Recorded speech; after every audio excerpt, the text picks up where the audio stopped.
Welcome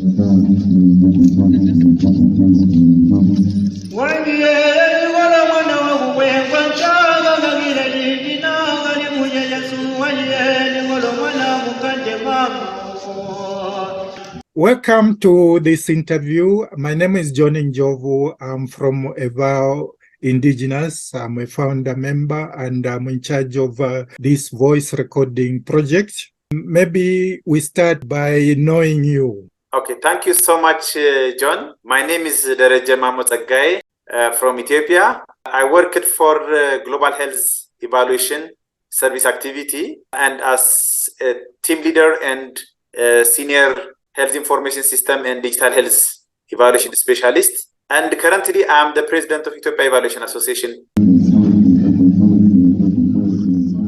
we come to evaluation, how can we achieve? So is there any gap? So that will be helping for, and in addition to that, it assesses the effectiveness of your piece of work. Have we achieved or not? So that is very important to address. Who in your community makes decisions on evaluation, and what is the process? As I said earlier during the mid area of my response, decision was made at community level by representative of the community. The community, for example, in my community, they came together and they make gathering and elect the representatives. So these representatives, they are the one responsible to respond any questions in terms of that community, with agriculture issue or land issue or waste management issue or any complaint, so that they came together and also discussing issues and they come up with consensus. Then they also responded. The process, they elected and they planned their own activity, so that based on that plan, they conduct a meeting with community members. If that intervention needs some collection of resource, they will contribute, so that contribution might be working for that. And after that, you will need to evaluate what we have done. So that, for example, green area implementation, green area beautification, one assignment. So that they request engineers to come. It might be in that community, in that block. There are engineers, health professionals, agriculture. So all individuals where the team collect information, and also based on that information, they act accordingly to help the intervention at community levels. So that this is the process and the decision-making approach that the community acts in their own respective area. Have good evaluation practices been recorded by VOPEs or by the people themselves? Usually it depends, but usually at community level, they put writing of the document, and especially in picture, but sometimes video or audio. But if you ask me as an individual evaluator, I'm one of the senior evaluators, so usually what I've done is I have a written document for different. I did virtual recording mechanism, and also I do have also audio as well as pictures for the evaluation. I did for a challenge TB program, digital health activity, and also social impact for local intervention. So at that time, I included the documents based on the community, based on the assessment that I did it. But at community level, it depends on the situation. What do you find as most challenging as an Indigenous evaluator? Yeah, usually there are a lot of challenges, but one of the critical core issue is engagement of the community at the beginning of the project. Usually what we have done is afterward, finishing our assignment, we came up for evaluation. That is not helping. Engagement at the beginning is very important. A lack of engagement in the evaluation of the program at the beginning of the project is one of the challenge, and also lack of empowering local community in terms of knowledge, in terms of skill, in terms of ownership in the program. And also sustainability issue is one of the critical component parts that's also putting together to capacity building. What are expectations of EvalIndigenous in the development and practice of M&E? John, In participating as an indigenous evaluation, one of the things is the very important thing is mentoring, coaching, supportive supervision, and also a review meeting. That's very important. It's not an easy task. And also practical capacity building is one of the things that need to be addressed. And experience sharing in development of monitoring and evaluation is also the other critical component that we are conducting for my expectation for the. How can EvalIndigenous help resolve these challenges? One thing is need to consider the capacity building with different experience, and we need to also consider a strategy on how to empower local community to own their own knowledge, skill transfer, and sustainability. That's very important. By the way, ownership is very important and crucial for your program. Knowledge is one of the other areas that we need to look for that. In addition to that, also, as I said earlier, the sustainability is one of the concerns. So that is very important. So any messages to commissioners of evaluation and VOPEs in Africa? One of the things we need to work as a team. So ideas, views, knowledge, skill, networking is important. Areas of partnership is very important.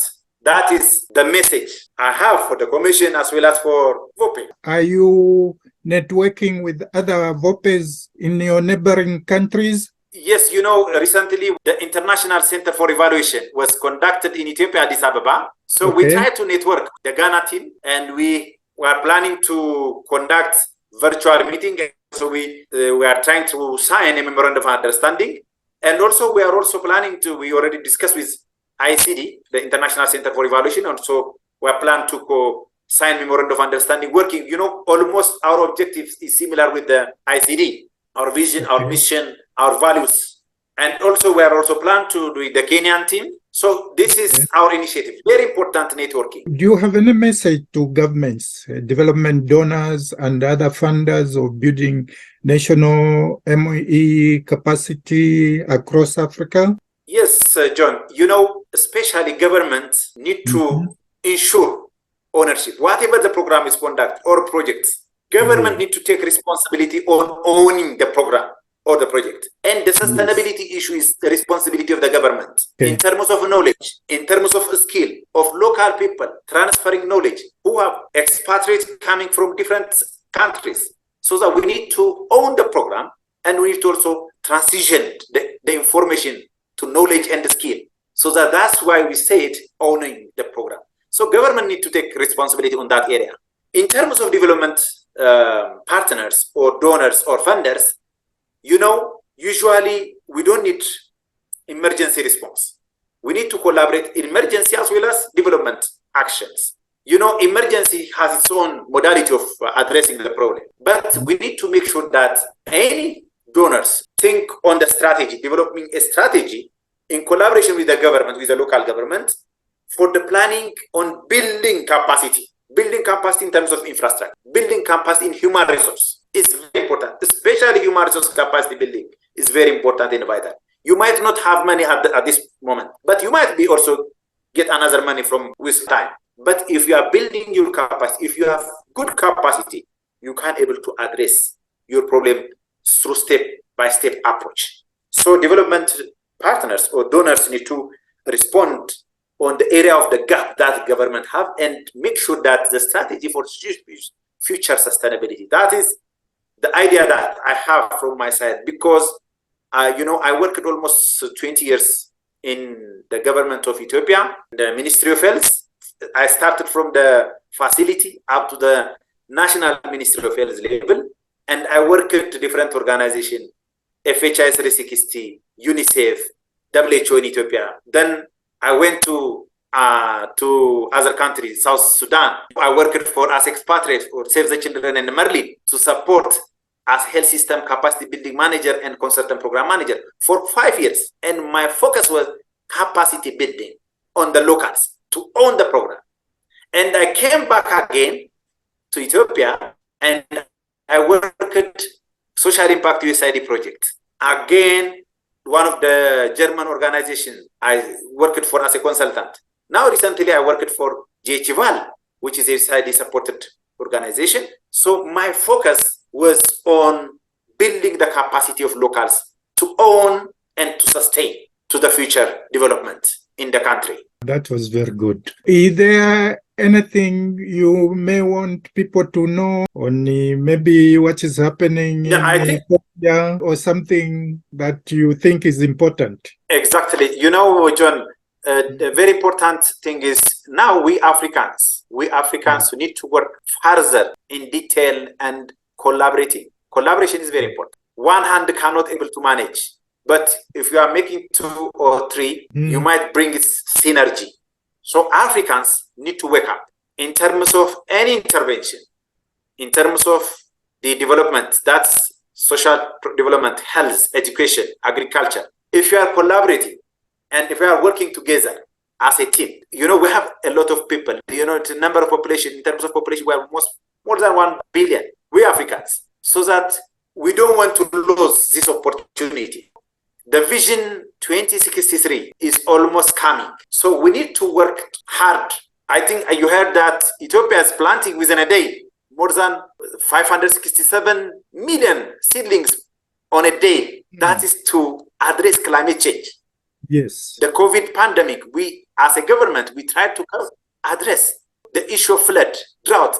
We are almost resilient and recovered from that any challenge. But if we are synergizing with our colleagues, our brothers, our sisters in African country, we are better in terms of capacity. We don't have, but we are not collaborating each other. If we are collaborating, if we are bringing together, our Prime Minister, what he said that Madama, synergy among any countries, Africa countries, we might be developing our countries in Africa visions also can be able to achieve. This is the idea that I have from my side. Thank you for sparing your time to assist us get views across Africa on your experiences and the future of evaluation in Africa. We wish you luck. And as you say, we need to cooperate. One hand can solve all the problems. Exactly. You there, me here in Zambia, others in all parts of Africa, if we can come together, share ideas, and hope that we'll meet in Rwanda next year during the AfrEA conference and continue with this discussion. Good luck and bye. Thank you so much, John. Thank you for the chance that you gave me.